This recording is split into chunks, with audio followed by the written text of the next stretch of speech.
This episode of the Media Leader podcast was edited by our production partner, Trisonic. And if you're looking for podcast production support, we highly recommend them. Find them at trisonic.co.uk. There is a paper I just saw that found that if people use AI, they tend to buy the same products and have the same preferences. It's kind of like this smoothing out and flattening out of people and how they see the world. Welcome to the Media Leader podcast. I'm Jack Benjamin. One of the core themes of this year has been the adaptation to changed consumer behaviors. Everyone wants to understand how Gen Z consumes media, how AI is changing search, how different platforms address different emotional needs. With change comes a whole lot of uncertainty, and by trying to address new consumer behavior, you risk losing what works and what makes your brand special. So it's been good to have the ear of behavioral scientists this year to help make sense of it all. Leah Karam and Patrick Fagan are two behavioral scientists working in and around the media industry. Karam formerly worked as part of Mediaplus UK's Behave before founding her own consultancy this year called Mindscope. Fagan works as a consultant for brands and political campaigns and has lectured for universities like UCL. We discussed some of the most pressing issues facing brands and media owners today from a behavioral perspective, such as whether attention spans are truly shortening and why we still use social media even when we seemingly all agree that so much of it is toxic. This is our conversation. I hope you enjoy. Leah Karam and Patrick Fagan, welcome to the show. Thanks for having us. Thanks for having us. So I'm curious from the both of you, what got you interested not just in behavioral science as maybe like an academic field of study, but to then apply that knowledge to brands and media in particular? And maybe Patrick, you can start us off. Well, I've always been interested in people. I don't have the best people skills, ironically. So I think that's something you often see in psychology as people go into the field to try and figure out what their deal is and how to kind of be better with people.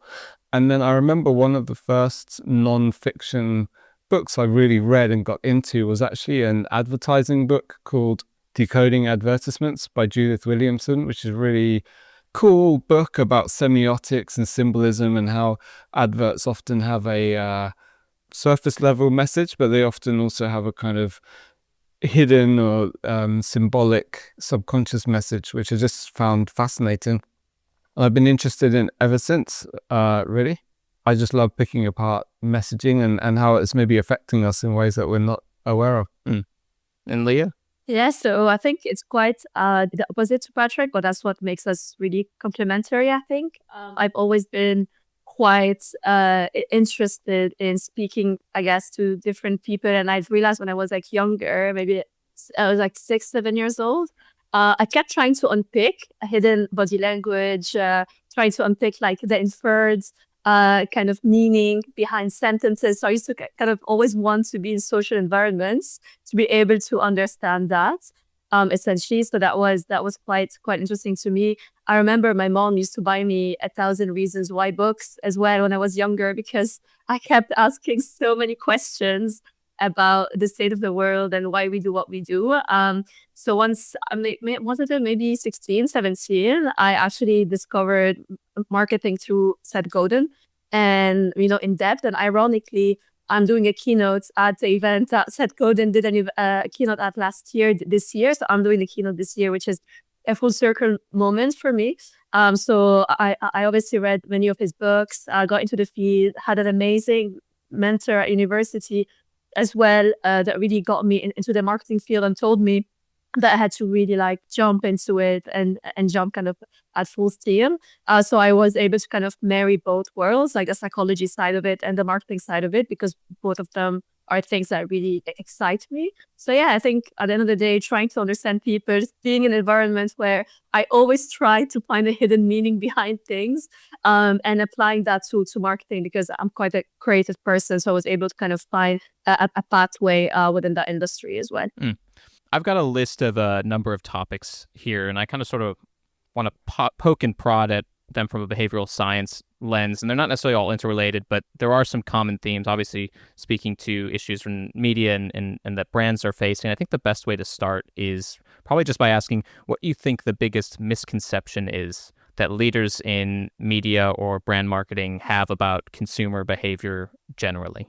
Awesome. So just as a segue to what I spoke about before, because we're obviously a few experts in the field that keep developing that. And, I had a conversation the other day where someone told me, oh, like, you're making, behavioral science more mainstream. And I was like, it was always kind of there. It was always visible. It was always something that, we adopted in our day-to-day. Look at the finance industry, for example, and behavioral audit, behavioral risk. So there's always something deeply kind of anchor in our everyday lives within like several industries. But I think a big misconception is the fact that people think that it's so niche, when actually, if you look back and you decode the decisions that you make and how we function in several industries, it's very much anchored in what we do.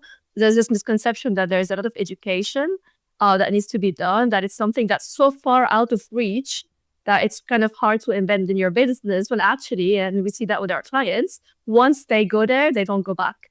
They're like, wait, this is like second nature.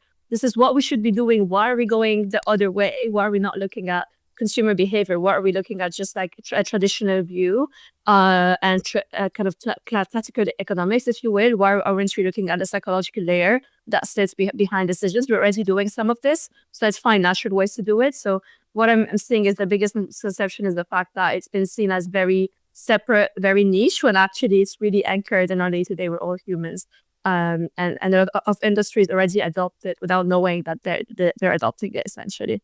For me, I mean, if you asked me maybe 5-10 years ago, I would have said, obviously, misconception of Homo economicus, that people make rational decisions and think carefully about things. I think that's a bit tired now. I think most marketers and media professionals are aware that we're mostly kind of emotional and automatic, but I still don't always see that play out in what brands do and how they think about customers. I still get the sense a lot of the time they think that customers care more about the brand than they do and put more thought into it, really.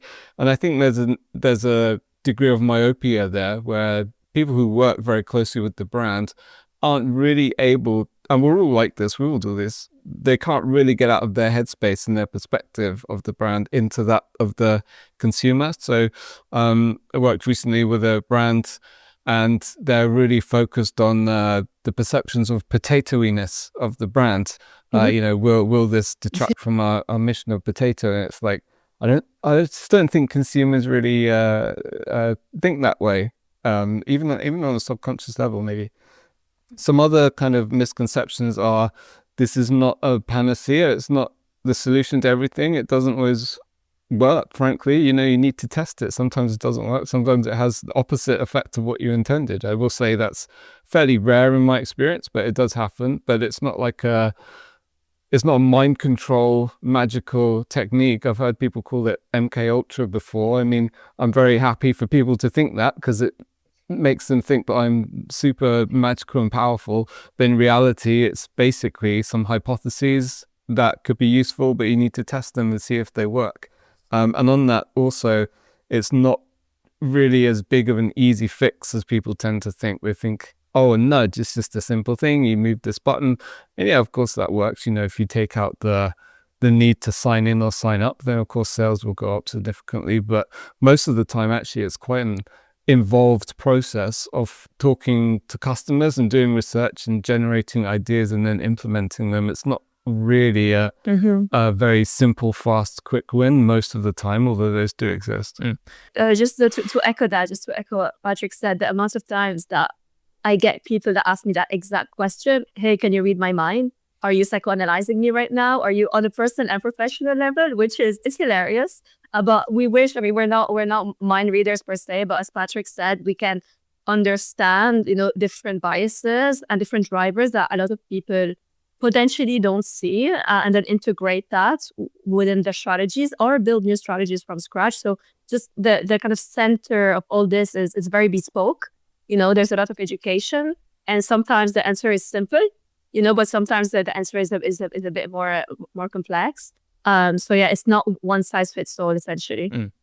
And Patrick, you mentioned something that I feel like since I've reported on media for the past 3.5 years, I found really frustrating, actually, is people in real life don't necessarily care to the same degree as someone obviously who works in marketing about their brand or about their ads. I don't think people tend to really love ads in the same way that people in this industry do, which you would think would make some sense. But then I guess what follows is sort of, how do you make content, whether it's entertainment, whether it's an advertisement, what have you, effective then from a psychological point of view, if you start from the idea that maybe someone isn't bought in to your brand in the same way that you are? Well, there's a couple of things. I mean, one slightly different is the importance of knowing the audience and having, as I say, the voice of the customer in the room. And you can do this quite easily with LLMs now. You can train digital twins to be a customer or to represent segments of your customer base, and you can talk to them through a chat and run things by them. And it's not perfect, but at least you have kind of a sense of what they're like and what they respond to. And we see brands tripping up on this all the time. I think probably the most recent example might be Cracker Barrel, where they did that rebranding. Could have just asked customers if they liked it, or even, a ChatGPT simulation of customers if they liked it before you spent all that money on it. Although it was great publicity, but what do I know? Maybe they did it deliberately. But then the second point is, how do you get people to care about your brand and get them to notice it? I mean, there's a few parts to that. First of all, to care about something, get interested in it, it has to grab your attention in the first place. And there's various ways you can do this, but one nice kind of metaphor is that the brain has kind of a bouncer or a gatekeeper, which processes all of the information that you come across and decides what to give your very limited conscious attention to. And that bouncer has a VIP list of things you'll instantly pay attention to, like your own name. If you hear your own name, your ears immediately pick up, right? Even if you're in a very noisy party, you can still hear someone say your name. The cocktail effect. Yeah, the cocktail effect, exactly. Cuteness, we pay attention to cuteness. There's evolutionary reasons for that, but usually, it depends on your audience. But if you put like a talking puppy or a cute duck or something in your advert, it probably do fairly well because we're hardwired to pay attention to things that look like babies. Likewise for food, sex, if it's appropriate for your brand, danger, there's all these things we immediately pay attention to. So that's one way to get people interested in your brand. The second way is motivations, which are really, really key, the what's in it for me. I spoke to an expert, a professor in propaganda, and propaganda is just basically how do you propagate an idea. So, it has a bit of a nasty flavor or aroma, I guess, the word, but it is basically just how do you get people interested in and believing an idea. And he said that people view propaganda as making people want something, but actually the most effective propaganda finds out what people want and then sells it to them or promises it to them. So I think it's really key, with your brand to find out what is it that people want and how can your brand fulfill that. And very often it's an emotional thing that they're looking for. Seems basic, but a lot of brands kind of miss it. But the Maslow kind of stuff, being part of a group, feeling safe, like you know how the world works, having that certainty and reassurance, entertainment and distraction, growth and creativity and self-transcendence, all these kind of things. But if you can tap into one of those emotional motivations, you're probably going to do better. What about from it's one thing to sort of adjust perceptions or get your brand noticed, but it's another thing to sort of get them to a consumer to change their behavior, whether it's in a way that is, going out and actually buying the product or telling other people about it. What are strings that, generally speaking, people can pull in that direction? So I think that's another misconception of behavioral science is nudges are great, but they're very short-term fixes. If you want someone to click on an email or buy a product on a website, they're great. But if you want to change people's behavior in the long term, I have a model I developed from this book I co-wrote essentially about how not to be brainwashed or influenced if you don't want to be. But the great thing about that is I reversed engineered it and made a model for how to influence people. And that's basically, how do you change people's minds when they have inertia, when they're stuck in a habit or a way of thinking? How do you get them out of that? And that model essentially has 3 steps: disrupt, reframe, and maintain. So the disruption is really important. I think a lot of habit models miss this, but if you want to create a new habit, you need to actually dismantle something first. You need to, dig deep before you can build high, as the corny saying goes. And so this can be about bamboozling people a little bit, shocking them, using some loss aversion, just showing them that what they're doing currently is wrong, and kind of grabbing them by the lapels and shaking them a bit. And then you need to integrate the new behavior. And you do that by tapping into wish fulfillment, which I talked about earlier. What are the emotional motives for them to change their behavior? Make it easy, obviously remove barriers, but also go in increments where you can, so small steps. So an example of this might be meatless Mondays. So rather than asking people to completely change their diet forever, just ask them to change one day a week or one day a month or something. And then once you have that first step, people are more likely to go through.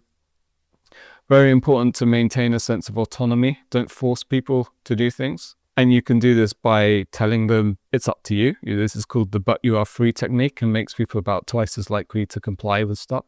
But also through choice architecture. So when, for example, a waiter asks if you want still or sparkling, you end up paying for water where you might not have otherwise because you feel like it was your choice. So there's more I could say, but essentially it's like driving a car. You need the key in the engine. You need some kind of trigger or spark to shake people up. You need petrol or gas in the tank, like an emotional motive that's pushing people forward to the new behavior. And you need a smooth road free of obstacles. So it needs to be as frictionless as possible. And Leah, I mean, Gen Z has been a really big topic this year. And I want to ask about them. Well, them, us, me. I believe you're right on the cusp of Gen Z. Literally a year ahead of Gen Z. Okay. I'm literally a millennial.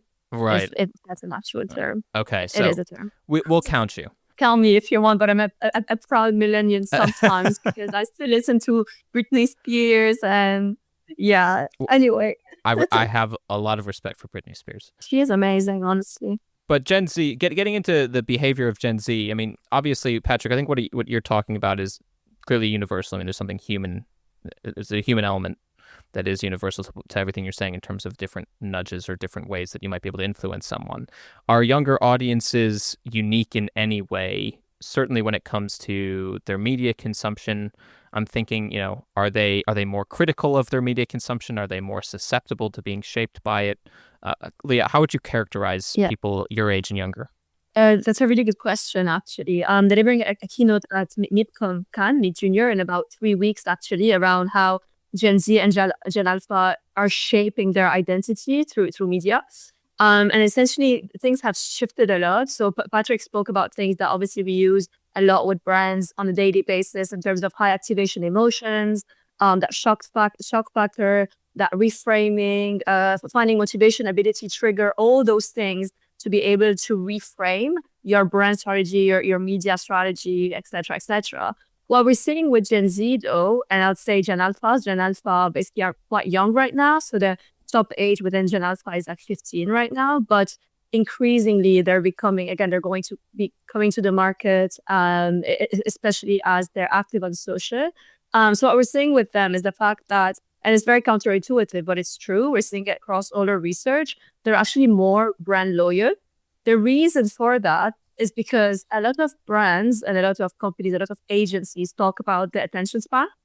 There's so much, they're consuming so much, they've got so many choices, they've got all of this, but from a behavioral science standpoint, they just got much better at filtering out information. So I don't call it attention span, I call it filtering span.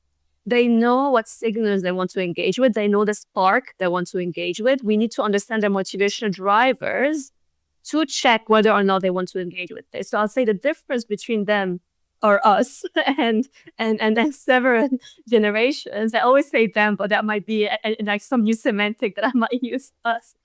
Difference between them and the different generations is the fact that they are actually getting much better at filtering out what they want and what they don't want, because they were exposed to a lot of content from a very young age. They were exposed to so many choices from a very young age. So that's why I help our clients and our kind of different brands and different streamers actually to identify the right signals to connect with them and tap into them and get the attention that Patrick spoke about. So I'd say that's the difference. We need to consider a filtering span and not an attention span with Gen Z and Gen Alpha, which comes with a lot of different layers that I can speak about for 2 hours. There's a framework we built around the filtering span as well, but that's for probably a separate conversation. How much of it comes down to as well that things are algorithmatized? You're not young people, but everyone at this point, get so much of their content through an algorithm, and so they're used to being served something as opposed to seeking it out and finding it. I mean, what's the impact from a psychological perspective? Does that create a habit of, well, Yeah. I expect to get what I like, and if at the moment I see something I don't like, I'm not interacting with it? That's actually the reason. So the algorithmic bias, the rise of kind of algorithmic timelines, all of that has actually created that phenomenon. So it's one of the variables, one of the factors that has led to that filtering spam, because you've got, again, the TikTok For You page. It's literally called the For You page. It's in its name. So the fact that you've got content that's served to you, again, remember that plays on emotions, because that algorithms play on high activation emotions. That's why LinkedIn at the moment, for example, I speak a lot about that now, serves you a lot of dramatic content, and any neutral content about you speaking somewhere, things like that, don't really index as high, because the algorithm thrives on high activation emotions. So they get served a lot of kind of extreme content to some extent. I spoke about it with Challenge 4 as well in a separate conversation, in terms of like, is there a negative effect from that kind of algorithmic serving? Yes, there is, because the algorithm thrives on this. But yes, because they ended up in this filter bubble, this echo chamber, they just got much better at kind of deciding what they want and what they don't want. But now what I'm going to say, though, is that creates the polar effect. Sometimes you see Gen Z and Gen Alpha seeking more experiences. We speak a lot about the experience economy. We're social animals at the end of the day, about reconnecting in person and in those spaces. So because they have this kind of online identity, we used to say that they wanted to extend their physical identities digitally. Now what I say is, yes, but they want to extend their digital identity physically as well. So their Pinterest boards, their TikTok page, etc. They want to reconnect with their communities in person. So we need to find the right balance between what's served online, the communities that exist in, the communities they try to find themselves in, and how they want to live that identity in real life as well. So yes, that algorithmic behavior, those algorithmic kind of echo chambers have literally resulted in that filtering spam. But there are a lot of things that we might need to tackle as brands as well to be able to serve them ethically at the same time.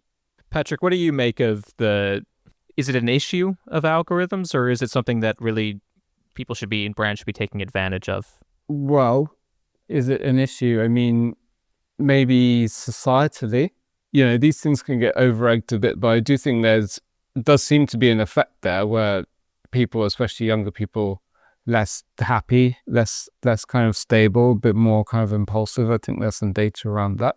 But, things aren't as black and white as I think people tend to think. Yes, there are increases as decreases, but the vast majority of people are probably not like that. Yeah, it does seem to be an issue. At least if you go online, people seem to be more polarized, and it's sort of interesting. Like, I have both Twitter and Reddit installed on my phone, and I can go into Twitter and it will have a particular angle on a news story, and I go into Reddit, exactly the same news story, but a completely different angle. So Twitter will be like, Trump's, saving the American economy with his tariffs. And then you go into Reddit and it's like, Trump's destroying the economy with his tariffs. So I think societally that probably is an issue, that we have this balkanization of the mind, where people live in completely different universes, essentially. But I know lots of researchers are trying to find a way around that and introduce people back to opposing ideas.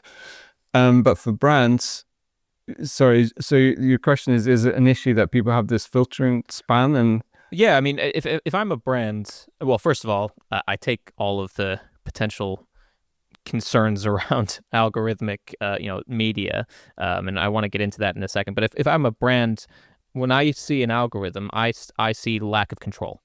I see I'm not sure exactly where and how I'm going to show up to my target audience. I'm trusting that I am going to show up to my target audience based off of working with a given platform, say, but I don't know exactly in what context that might be occurring. Yeah. Is how much of a concern is that? Yeah, I mean, even I had a client recently where my job was to try and help improve engagement with LinkedIn posts. So the question is, what drives virality in LinkedIn posts? And a big part of the answer is, don't know.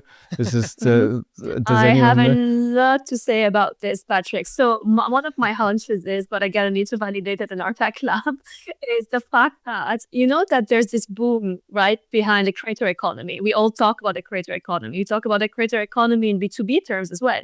And Jack, I think I mentioned that to you maybe last week, the fact that there was a rise of B2B personal branding agencies that are giving out recommendations to different people that are slightly kind of linked to driving those emotions, in the sense that you've got more people sharing their weddings on LinkedIn, more people sharing joyful emotions, fear-based emotions, all of that, which means that our content, which is very neutral, it's very academic or it's very applied, doesn't index as highly anymore.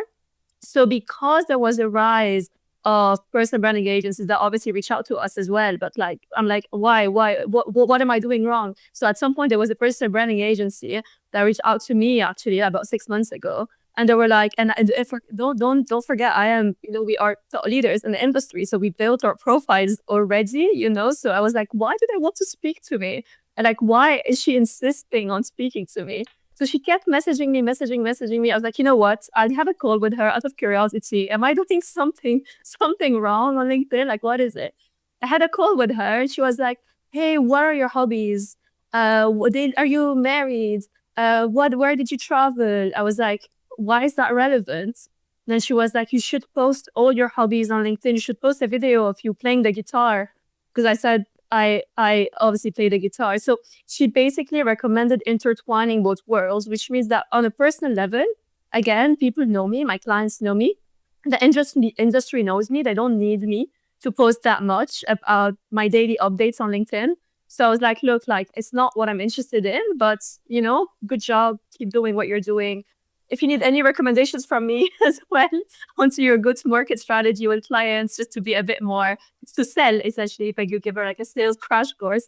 And she was like, oh, thank you so much. And basically, like, she has a lot of followers. She has different people that she works with.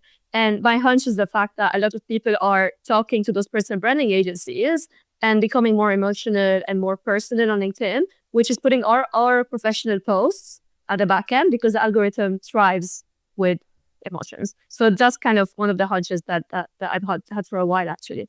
Well, for this client, so I have a platform, nudgepanel.com, where we have behavioral scientists, experts who kind of help solve problems. And this was one of them, was how to get more engagement with LinkedIn posts. And it was a sample size of just 7 posts.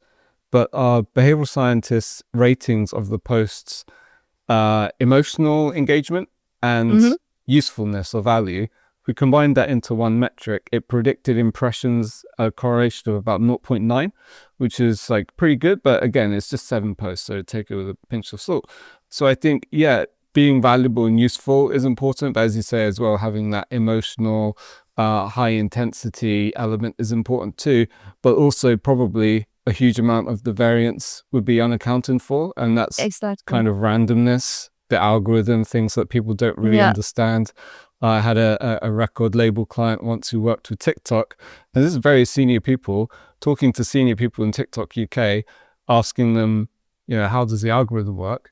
And the people in TikTok were like, don't know, not really sure. You're saying that the leaders, at least the country leaders at TikTok, don't know how their own algorithm works, or that they're not willing to share that information with you?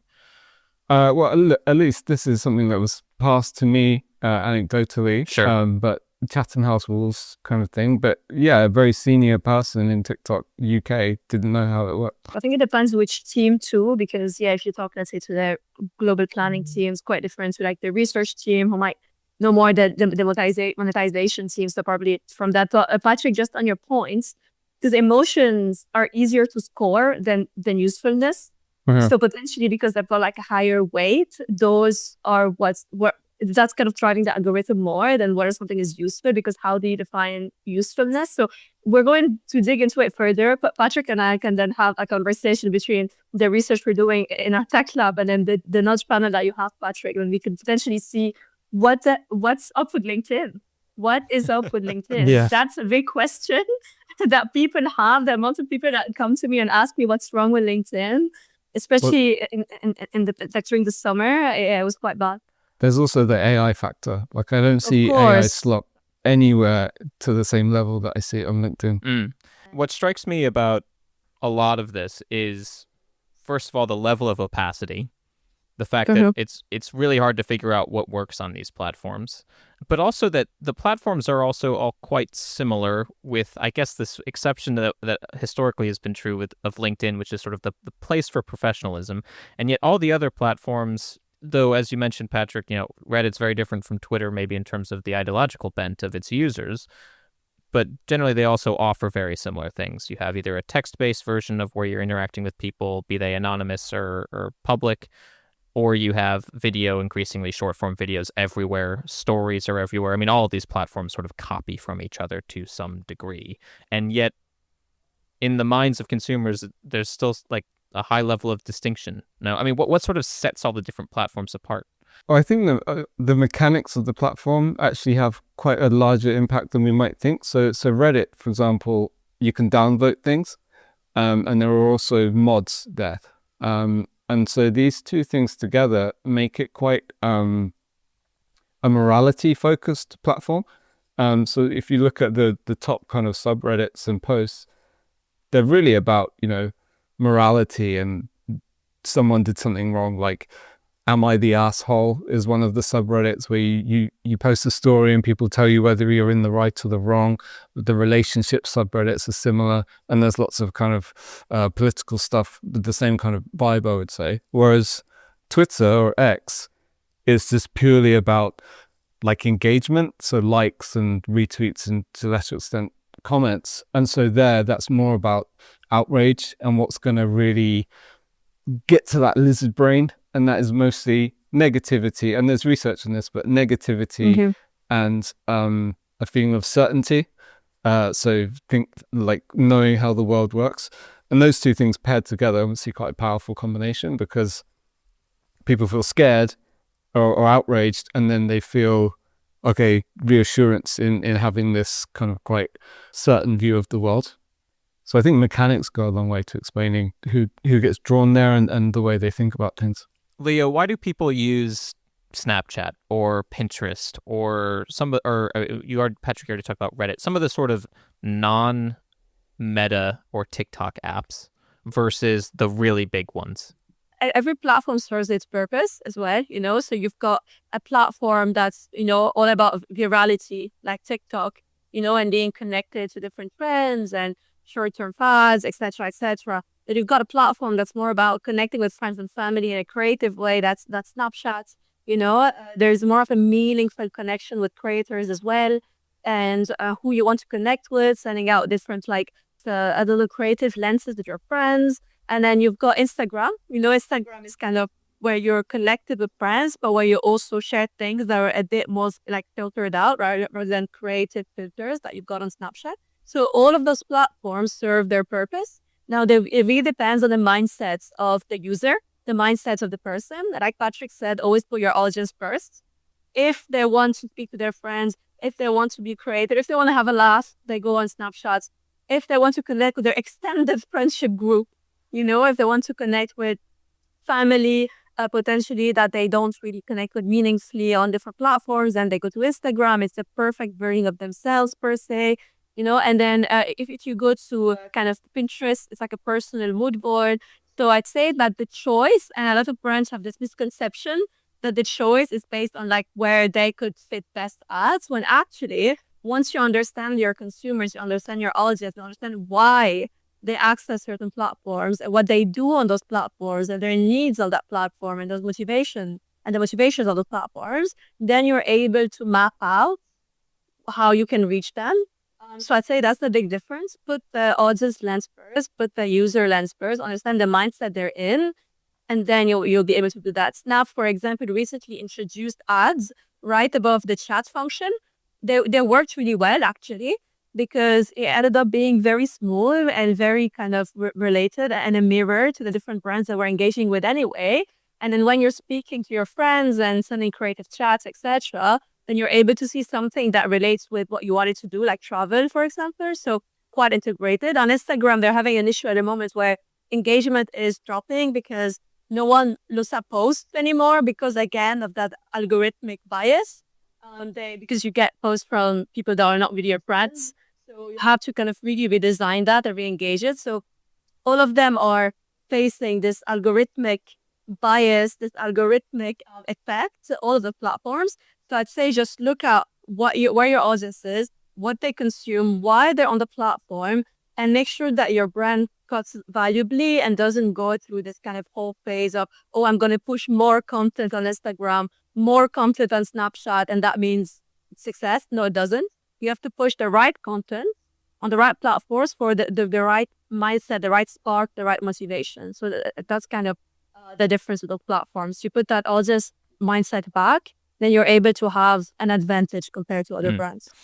A lot of the audience mindset, maybe this is just, circles that I run in, but a lot of people don't actually have a positive opinion of a lot of these platforms. A lot of the things that they spend hours and hours a day doing, there's a negative connotation, and you've even seen that in the communication strategies of a lot of the platforms themselves, sort of wanting to not be called social media, but wanting to be referred to in other terms, be there as entertainment companies or maybe messaging services or who knows. Why do we continue to use services that we generally have a maybe negative opinion of this is a very big generalization societally, and then secondarily to that, are advertisers then just going to follow audiences regardless of where they go? I mean, as I said earlier, we're social animals, meaning that if our brands are on certain platforms, if we still want to connect with the society, there's this fear of missing out in terms of like not finding what you want, not finding the right news, because again, there's a new way to consume news. So because of that, because that's our norm now, there was this technological and cultural shift that happened. Then we kind of go with those platforms, and in marketing, brand equity is essentially when you can forgive a brand's mistake. In this case, you're forgiving the platform's mistakes because you have to be there anyway, because the tech society is there, your circle is there. Because of all that, though, the experience economy is booming. The fact that, again, you want to go to immersive experiences, you want to experience things in person, there's this kind of digital behavior that's coming to life as well. So I'd say, yes, they are forgiving them. They are still on those platforms, but it doesn't mean that they're buying on those platforms. It doesn't mean that they don't want to re-experience retail that physically. It doesn't mean that they don't want to spend their money on things that bring them this experiential value rather than this materialistic value. So yet they're there. Now, the commercial kind of the outcome from this, or the commercial success that would come from being on this platform, is not what it used to be. You have to marry this with providing them with in-person experiences. And Netflix built the Netflix house right now in person, for example. Like, we talk about this, but it's true, it's happening everywhere. So yes, they're forgiving them. Yes, they're on there to communicate, they're on there to share. But it doesn't mean that the loop, this kind of behavioral loop of buying and purchasing, is only online anymore. It's because it's not. There was a study which came out kind of recently, which found that when people are bored, they have this implicit drive to pick up their phone. But in a series of experiments, the researchers also showed that when people, the more they use their phone, the more bored they get, particularly if they're kind of hopping between content, as most of us do. So I think, there's this weird kind of tension or dissonance where I think a lot of us want to be using our devices less, and we recognize that actually, and these are great tools, by the way, there's lots of benefits. I mean, even video games can improve your cognitive fluidity and reaction times, and they connect us to friends and things, but maybe it's a bit too much. And a lot of us have this feeling that actually, well, there's recognition that we'd be a bit happier if we were using it less, if we were getting outside and doing things more and experiencing life more. That, I think we all know, that really is what makes us happy, right? Whereas if we spend the whole day staring at the screen, whether it's for work or for Netflix, the the day just goes by like that and you don't have anything to show for it and you feel a bit empty inside. So I think there's potentially a resentment there, or a feeling of a lack of autonomy. Like we want to use our screens a bit less, but we kind of can't because they're a bit addictive and often designed that way. Infinite scroll, autoplay, pull to refresh, all this kind of stuff. Even sometimes in Twitter, the design is such that the clock is hard to see in the corner. Like casinos do that. There's no clocks in casinos because they don't, or windows, because they don't want you to be aware of time passing. And then also, this stuff is so enmeshed in our lives, we can't really escape. It's quite hard to be a functioning, sociable person without social media. There was one study that found that if you don't have social media, you're more likely to be a psychopath or have psychopathic traits, which, makes sense. It feels about right. We need them for connecting with people. And even I try and reduce my screen time sometimes, but something always pulls me back in, especially two-factor authentication is the bane of my life. If I'm trying to have a day without my phone and then I can't even do my banking on my laptop, is very frustrating. So I think it's kind of, we do it even though we don't want to, or because we don't like these platforms. We do it because we don't really have a choice. And then that just makes us resent it even more. And I would say in the extreme, I don't think crack addicts have a good perception of crack, but they have to keep using it. I know that's a very extreme, I'm being facetious, but it's probably the same thing, right? We can't stop using it. I wrote this piece for a performance marketing world about how TikTok actually enacts behavioral change, how the platform is built in a way that can actually change behavior, including voting. Yeah. And I said, like, with big power, comes big responsibility, and the fact that you have to kind of use that again ethically, etc., etc. So yeah, for sure, behaviorally, Jack, I mean, you got that from Patrick and you got that from me. Those platforms enact behavioral change. So yeah, I think that a lot of the UX, the UI behind it, the fact that it's designed to make you do more, the fact that you can't even if you're right on your phone and you try to limit your screen time, most people that put that feature on end up ignoring it because it's just one click, and then you click, okay, oh no, I want to keep going. I don't want my Instagram time to be over. And then you go, because there's this motivation to be with your friends, to connect with people.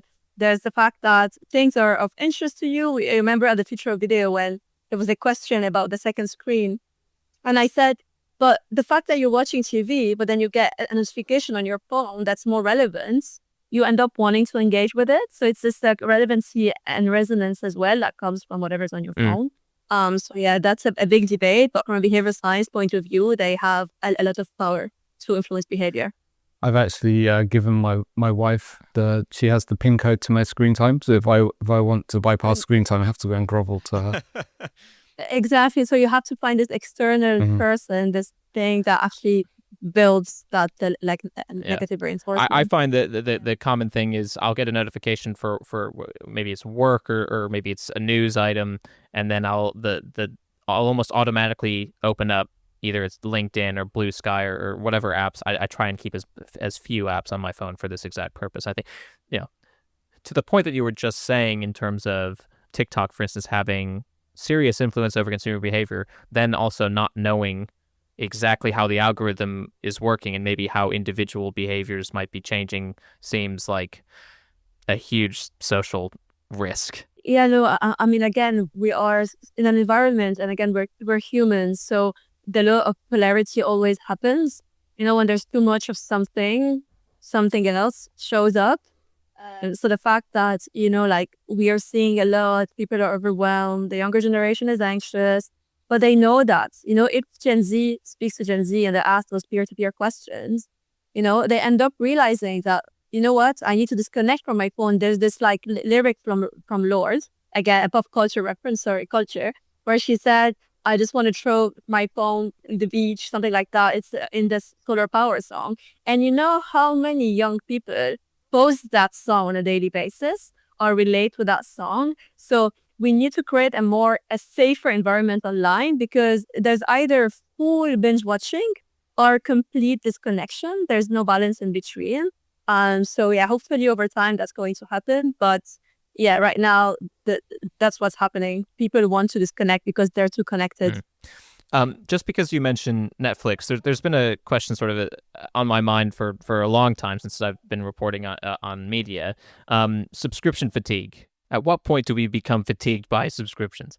In what case do we say, no, I can't pay for any more. I don't want any more. Do price hikes have effects on this? I mean, what drives sort of consumer behavior? Because it seems like at the moment, Netflix, Spotify, it all are raising prices and actually gaining more subscribers still.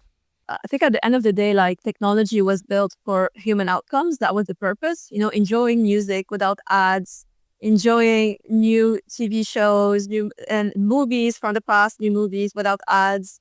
All of those things were built for human outcomes and to be able to really like connect with ourselves and with other people. So I'd bring back this audience mindset to the equation. What's the purpose of doing it? I mean, I can't live without Spotify personally. I can maybe, but don't quote me, live without Netflix for 2 weeks, because at the moment there's not much that interests me in terms of like upcoming releases, but I know that there might be some in November, December. So I'll keep it for the sake of it. So that kind of optimism bias, if you will.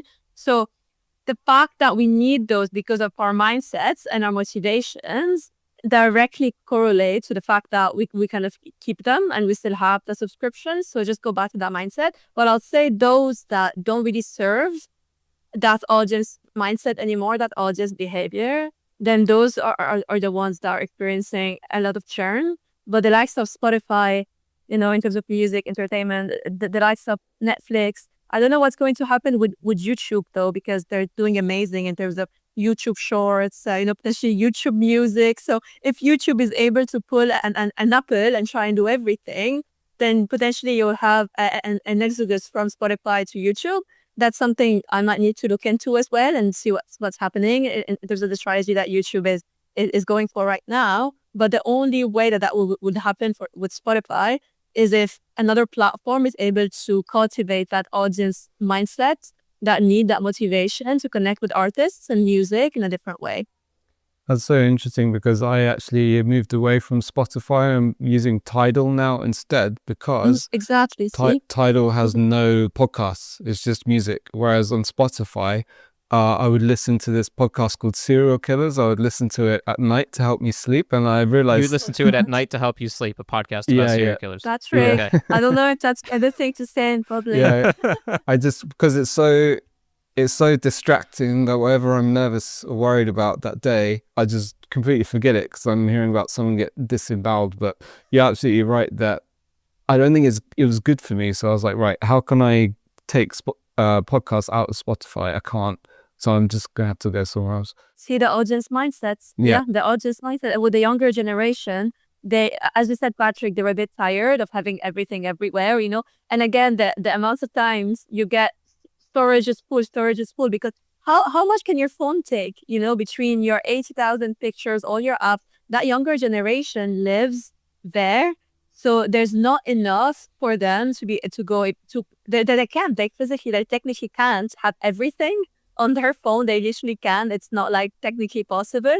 So the fact that they might want everything in one, if another platform is able to integrate this, then it might make their lives easier. But as Patrick said, and he did that for himself, like, you have to find what matches their mindset, what they're looking for, but what they're looking less of, so what they don't want as much as what they want as well, because there's so much. So how do we filter out the filtering span? How do we filter out what they don't want? And Patrick just experienced a filtering span, for instance, with the way he decided to kind of switch platforms. So yeah, that's super, super interesting. Hopefully, as I get more and we get more data within that filtering span research, I can share more. But I think that there's something really interesting about that subscription switch as part of that as well, because of fatigue. Yeah, I mean, suppose different services for totally different use cases. Yeah, in different sort of audience user needs. It wouldn't be a podcast conversation in 2025 if I didn't at least mention AI. There's a couple of behaviors that I'm curious to get your opinion on. Broadly speaking, Patrick, I mean, what is AI doing to our brains? Because I think you often hear the critique that it's making our critical thinking faculties worse. I think some of the effects are probably sensationalized and exaggerated a bit. I don't think using AI will literally kind of make people stupid, but there are these effects there. There are studies looking at this, not just AI. I mean, there have been studies on smartphones where, for example, if you use the search engine function on your phone a lot, these people scored less well on brain teasers, essentially. The hypothesis being that they tended not to think things through carefully themselves because they felt they could outsource their thinking to what the researchers called the brain in the pocket. Another study had people taking pictures of exhibits in a museum. And if people took pictures, especially lots of pictures, they actually, when they were quizzed later, remembered less about the exhibits themselves. Again, the theory being maybe they were outsourcing their brain to the device. And there's books. The Shallows is a great book, what the internet is doing to our brains. And also what's called Amusing Ourselves to Death, which is about even how the telegram had an effect on people when it was introduced. And if you look at some of the political speeches from hundreds of years ago, I mean, look at Lincoln, for example, very complex, very wordy. They would speak to an audience for hours and hours on end. You couldn't possibly imagine modern audiences doing that.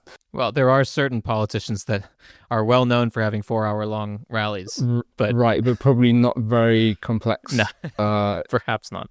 Actually, there's been an analysis of the language in political candidate speeches across the spectrum, by the way. I mean, obviously, I think Republicans are simpler than Democrats, but still, I mean, over time, both of them have got more simple, repeating the same words within the speeches, less unique vocabulary. So I think it's arguable that something is happening to us, and that, I mean, I find myself, if I have something to write, my immediate response now is, can I get AI to do this for me? And in a way, obviously, it's very time-saving and efficient. But also, I do worry that I'm losing something, that my own kind of way of seeing the world. And there is a paper I just saw that found that if people use AI, they tend to buy the same products and have the same preferences. It's kind of like this smoothing out and flattening out of people and how they see the world. I mean, that resonates with me 100% because when I was at Imperial back then, I wrote a paper around how an extreme use of Google Maps actually reduces your cognitive abilities. So I'm comparing that a lot with AI right now because, again, like when you use Google Maps, you don't really focus on what's around you. You could do the same path 20 times, 30 times and still don't know where you're going. So again, I use that analogy to describe, what's happening with AI at the moment as well, because the more you count on something else, the less you focus on your actual cognitive abilities. That's really interesting. I'd say also the second part is the fact that people are outsourcing their emotions to AI. The issue that would encounter is when or if we end up finding that emotional reward via AI and not with that human connection. If it's coupled with that human connection, that's completely fine. You could use it as a different segue. You've got those amazing AI-based women's health chat box, for example, in healthcare, AI is massive. It's groundbreaking, actually. And you can actually use that to get the information that you need, but also go and get the traditional ways. So if it complements it, that's amazing. But if it's the only thing that you'd use, no. But look at Google Maps. We don't only use Google Maps right now. We adapt as humans. So we will adapt in some capacity, but if we don't, then this is the issue that we'll encounter. But again, from my point of view, we will adapt. We're going to have a very interesting 3, 4, 5 years ahead in many ways on personal levels and within the industry. But at some point, we will adapt. We'll find new ways to integrate that in our day-to-day. The concern I have around adaptation is actually probably less how consumers are adapting and more about how maybe more traditional forms of media are able to or unable to adapt. And I think the thing that comes to my mind the most is I don't want to be overly, not the death of search, but the changing of search. I expected search. The fact that links aren't clicked on as much anymore seems to be a widely agreed upon phenomenon, with the exception of Google says that this isn't the case, and actually people are still clicking on links and still spending, high quality clicks are still really good, however that's being defined. Any publisher that I've spoken to has mentioned that their referral traffic from search has gone down substantially. And if this problem isn't solved quickly, those businesses might be out of business. Yeah, that's the problem. We're going to have 2, 3, 4, 5 years of changes. As a society, from a utilitarian point of view, from a macro point of view, we will adapt by finding new ways of communicating, searching. I mean, did you see this new thing about GEO, so generative engine optimization? So obviously we're talking a lot about that, but the thing is sometimes we're going to have to face ourselves and be like, you know what, the shift is happening, the change is happening. Again, technology was always built for human outcomes, to find what we need, in the right ways, and to actually communicate with ourselves and society. So if we end up at a point within the industry where we feel like we are getting diminishing returns from technology, there are so many AI workforces and task forces that can hopefully help with that, because I think the thing that I spoke about 2 months ago was the fact that too many publishers were struggling with retaining talent. For instance, the talents and kind of media or broadcast talent or journalists were going towards different sectors and different industries. That most of people that are trying to develop an AI-based SaaS model right now, so they're trying to kind of jump on those opportunities and find them. So things are changing, but at the end of the day, I'm not saying the industry will adapt per se, because I am very skeptical about that to some extent, but society as a whole will. And we will find new ways to search and new ways to consume. We don't have a crystal ball, but again, change is not as big as we expect it to be. We always think we're going to change, we're going to disrupt everything, we're going to take over everything, but it happens in stages. You've got humans behind the decisions as well. You've got decision fatigue humans. You've got politicians behind the decisions. You've got governments. Again, we don't know if it's a good or bad thing, but you've got different factors that are influencing that. But as humans, as an individual that is in a certain industry, they will adapt. They will find a new way to upskill. They will find a new way to kind of grow. We're like that. It's our nature. But yeah, I'm not going to sugarcoat it. It's not going to be easy within the industry, which is why you need to kind of find back that human aspect. Why will they engage with your brand? How will they engage with it? What are the emerging behaviors that you can find and connect with, and then take it from there? Because the only constant is change, I guess. It always changes. But not as much as we expect it to be, though. Things change, but not to the level of chaos.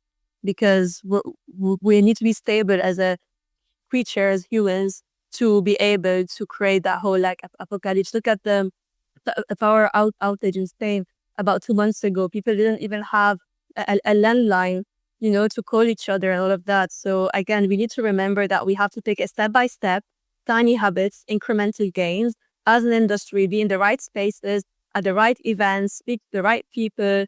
You're going to see the amounts of startups, the new age technologies that are emerging right now. So much is happening, but we need to take it step by step, day by day, be in the right task forces, workforces, and take it from there. Otherwise, we're just going to kind of overwhelm. The industry is really overwhelmed. I'm speaking at an event about the overwhelm on Friday. How our industry is hyper overwhelmed that they're lost, and it creates that decision paralysis. So yeah, we're going to have to be very careful about that, which is why behavioral scientists, we're the ones that bring back that human layer and then can guide and reassure, hopefully, about the next steps. There was a study, I think, in China where they found that the more people use the internet, the less likely they were to have kids, or the fewer kids they had, which is, we're talking about adaptation. I don't think that's historically been an adaptive trait. And so I'm wondering, people say that the future will be the people who use AI and technology will kind of be like this new diversion evolution versus those who don't. But there's a word of caution that maybe actually the people who've leaned too heavily into it might get consumed by it, and actually they might be the ones to die out. I'm trying to think of a better way to say it. But who knows? Like Leah said, nobody knows what's going to happen. But with brands, maybe using the internet, using technology, using AI too much can be a bad thing. I mean, the Cracker Barrel logo is just part of a trend of making logos simpler, really, which basically every brand is doing. I'm sure you've seen the infographics of this. And I think that comes from wanting to make the logo simpler for apps and websites, but it potentially is having a negative effect. So maybe there's a similar argument there, actually, that if you're leaning too heavily into it, again, it's an amazing tool, very, very useful, but if you lean too heavily into it, you risk losing yourself, and maybe the future belongs to those who use it very mindfully and selectively. Yeah, I agree. Any extreme is bad. But again, I'm saying it again, but that's why the experience economy is booming. We've got so many experiential events. There's a lot happening. Again, we talked about Gen Z, Gen Alpha. The amounts of times that they mention AI in a very negative way. In the world of AI, we need to find back our human connection. We need to, so any extreme is bad. I think from an industry point of view, we're still figuring it out. Jack, your question about, a publisher and links and, but when Google started out, that was the same thing. So we need to just figure out how to navigate that phase with our clients and brands right now. I guess last question, Lee, I think you used the word emergent behavior. What emergent behavior should marketers be most concerned with in the next year or two? What do they need to understand going forward? Concerns, or there are a lot of emerging behaviors because of this kind of traditional to digital friction, and the fact that subcultures always existed. Remember, like, I don't remember that because I wasn't born, but the 1970s and funk music and subcultures always existed, but now they're multiplying more than ever. You've got your true crime lovers like Patrick, you've got your sound bath lovers like Jack. I'm kidding, but maybe, who knows? You've got different subcultures and they're multiplying because you have more access than anything. You have more access than ever, and you can access anything at any time. So the fact that there are so many emerging subcultures, so many nuances that you can find online. We live in a digital ecosystem. Patrick mentioned it at the beginning of the podcast, the LLMs. There's a lot of education that we are doing with clients at the moment where we're taking them away from traditional research into more like tech-based research to understand those emerging behaviors because of the fact that there are so many signals online. So I'd say that's the first one. The fact that because you have this kind of rise of subcultures, you're able to get that. Now, you remember, Jack, when I predicted about 3-4 years ago, the loop, not the funnel, how decisions don't happen linearly anymore. It's not like awareness to purchase. It's not this IDA model. Awareness and purchase can happen at the same time. You've got a community at the center. You decide something, you go back, you reiterate, then you go back. So this is happening more and more. I saw that HubSpot published last week a new loop as well. They termed it, the loop. And I was like, yes, exactly. But they use some AI-based emerging kind of signals there. So the fact that you have to kind of rethink your awareness to purchase funnel, and I'm using quotation marks because it's a loop right now, but by understanding the community that sits at the center. I'd say the third one, and it's not going to come as a surprise based on the work I do, the creator economy. How your brands, as a brand, you've got a bunch of creators that can obviously have your back, but also they've got their own following. The fact that, again, people connect with people, it's an inherent human trait. So if you're able to tap into the creator economy, the experience economy, and the attention economy, and understand where your brand fits within that journey. Patrick, why don't you have the last word? What's one emergent behavior that you think people should be paying close attention to? Well, of course, LLMs, but I think they have a huge potential to analyze and interpret people psychologically. So, of course, we have predictive models before. You can predict certain messaging people would like, but now with or personality traits they have. But now with LLMs, you could really get under the skin of people based on their data, like chat transcripts or even user data, customer data. You can do it in a qualitative sense, which wasn't really possible before. And I think that's actually like a huge leap. Interesting. All right. Well, I think that's a really good place to end it. Leah, Patrick, this has been a total pleasure. Thanks so much for joining. Thank you so much. It was great. Thank you for listening to the Media Leader podcast. Our executive producer is me, Jack Benjamin. Special thanks to our production partner, Trisonic. You can find all our episodes on the podcast platform of your choice or on our website at uk.themedialeader.com. But do please remember to subscribe to be notified of our next episode. You can also subscribe to our newsletter at The Media Leader to receive daily coverage of all the biggest news stories in media and advertising. From all of us at The Media Leader, I'm Jack Benjamin. See you next time.